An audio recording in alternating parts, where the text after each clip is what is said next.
নমস্কার বন্ধুরা, আজ আমি আপনাদের পাকা পটল কিংবা ঘরে পড়ে থাকা পটল দিয়ে একটা লোভনীয় টেস্টি রেসিপি করে দেখাবো। অনেক সময় দেখা যায় আমাদের ঘরে পটল আনলে কিছুটা খাওয়া হলো, কিছুটা থেকে যায়। তখন সেই পটলগুলো এরকম লাল হয়ে যায় আর আমরা কিন্তু ফেলে দিই। আমরা তখন সেই পটলটা আর কোনো রকমভাবে রান্না করি না, কারণ তখন ওই রান্না করে খেলে ভালো লাগে না। তবে আজ আমি এই ঘরে পড়ে থাকা লাল হয়ে যাওয়া পটল দিয়ে একটা লোভনীয় টেস্টি রেসিপি করে দেখাবো, যে রেসিপিটি আপনারা যদি বাড়িতে একবার করে খান, এই পড়ে থাকা পটল তো ফেলবেন না, বরঞ্চ বাজার থেকে এরকম লাল দেখে পটল কিনে আনবেন আর বারবার এই রেসিপিটি তৈরি করে খাবেন। কথা দিলাম বন্ধুরা। তাহলে রেসিপিটি দেখতে হলে প্লিজ বন্ধুরা একটা লাইক দিয়ে ভিডিওটি ফুল ওয়াচ করুন, তাহলেই বুঝতে পারবেন আমি এই পটল দিয়ে কিভাবে টেস্টি রেসিপিটি তৈরি করি। রেসিপিটির জন্যে এখানে আমি কিছুটা লাল হয়ে যাওয়া পটল নিয়ে নিয়েছি। এই পটলগুলো আমি কিন্তু ভালো করে জল পাল্টে পাল্টে ধুয়েও নিয়ে নিয়েছি। এখন একটা ছুরি দিয়ে পটলটা মাঝ বরাবর অর্ধেক করে কেটে নেব। তাহলে বন্ধুরা আমি কেটে নিয়ে ফিরে আসছি। আমি যদি পুরোটা দেখাতে যাই ভিডিওটি অনেকটা বড় হয়ে যাবে, আপনারা সাথেই থাকুন, দেখতে থাকুন। দেখুন বন্ধুরা, সবকটি পটল আমি কিন্তু মাঝ বরাবর কেটে নিয়েছি। এখন একটা করে পটল এইভাবে হাতে নিয়ে নেব আর তার সাথেই নিয়ে নেব একটা চামচ। এখন চামচের মাথাটা দিয়ে এইভাবে পটলের ভিতর থেকে এই যে নরম যে অংশটা আছে এটাকে তুলে নেব। এই যে দেখুন বন্ধুরা, কত সুন্দর উঠে আসছে। এইভাবে তুলে নেব আর একটা পাত্রে রেখে দেব। যতটা নেওয়া যায় ততটাই কিন্তু এইভাবে নিয়ে নেব। আবারও আমি আর এক পিস পটল নিয়ে নিলাম, আবারও চামচ দিয়ে এইভাবে তুলে নেব। এই যে চামচ দিয়ে তুলে নিলাম আর এই যে একটা পাত্রে এইভাবে রেখে দিচ্ছি। দেখুন বন্ধুরা, এইভাবে আমি সবকটি পটল থেকে তার ভিতরের নরম অংশটা তুলে নিয়ে ফিরে আসছি। এখানে সবকটি পটলের ভিতরের যে নরম অংশটা আমি কিন্তু চামচের সাহায্যে তুলে নিয়েছি। এখন আসুন দেখুন আমি এটা দিয়ে কিভাবে রান্না করি। রান্নার জন্যে কড়াইয়ে আমি পরিমাণ মতো সর্ষের তেল বসিয়ে দিয়েছি। আমি রান্নাটা সর্ষের তেলেই করছি বন্ধুরা, আপনারা চাইলে সাদা তেলেও করতে পারেন, কোনো রকম অসুবিধা নেই। তেলটাকে ভালো রকম গরম করে নিয়েছি। এখন এই তেলের ভিতরে দিয়ে দেবো একটা শুকনো লঙ্কা। লঙ্কাটাকে পোড়া পোড়া করে ভেজে নেব।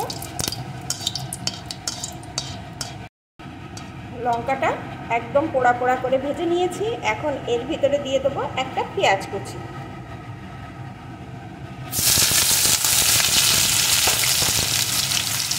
সাথেই দিয়ে দেবো দুটো চেরা কাঁচা লঙ্কা।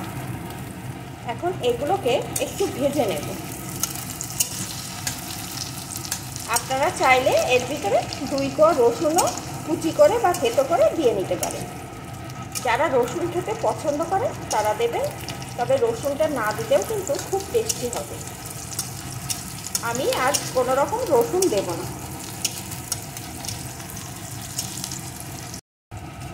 সব কিছু এখানে আমি ভেজে নিয়েছি। এখানে কিন্তু লঙ্কাটা আপনারা আপনাদের স্বাদ অনুযায়ী দিয়ে নেবেন, তবে এটা একটু ঝাল ঝাল করে বানাবেন, কারণ ওই যে পটলের ভিতরে নরম অংশটা বার করে রেখেছি ওটা কিন্তু মিষ্টি, তাই একটু ঝাল দিলে ঝাল মিষ্টি খেতে ভালো লাগবে। এখন এর ভিতরে আমি পটলের নরম অংশটা দিয়ে দেব।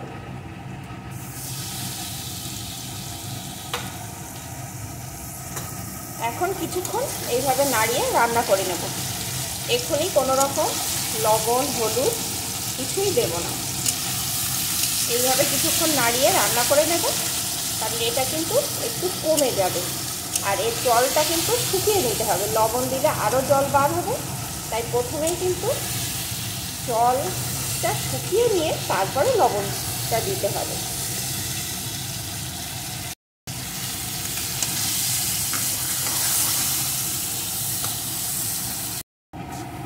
বেশ কিছুক্ষণ নাড়িয়ে আমি রান্না করে নিয়েছি। এটা দেখুন কমে কতটুকু হয়ে গেছে, আর এর জলটা কিন্তু মোটামুটিভাবে শুকিয়ে গেছে। এখন আমি এর ভিতরে দিয়ে দেবো পরিমাণ মতো লবণ,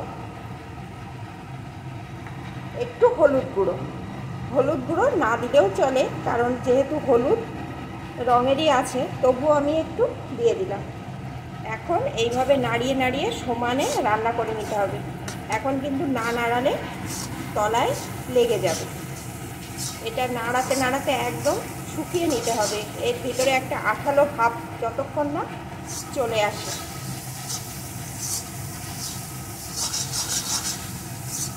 এইভাবে সমানে নাড়তে হবে, রান্না করে নিতে হবে। এটা কিন্তু বাচ্চা বড় সকলেই খুব পছন্দ করবে। বাচ্চারা তো খুবই পছন্দ করবে, যেহেতু মিষ্টি মিষ্টি। আর এইভাবে রান্না করে দিলে বাচ্চারা কিন্তু বুঝতেই পারবে না যে এটা কী খাচ্ছে।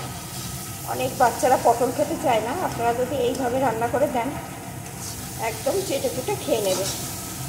আর এই দানাগুলো আপনারা একটু হাতের সাথে চিপে আগে থাকতে বারও করে দিতে পারেন যদি পছন্দ না করেন। আবার এই দানাগুলো খেতে অনেকেই খুব পছন্দ করে। যারা পছন্দ করেন তারা এইভাবে রান্না করবেন, আর যারা পছন্দ করেন না তারা হাতের সাহায্যে চেপে দানাগুলো আগে থাকতে বার করে তারপরে রান্না করবেন।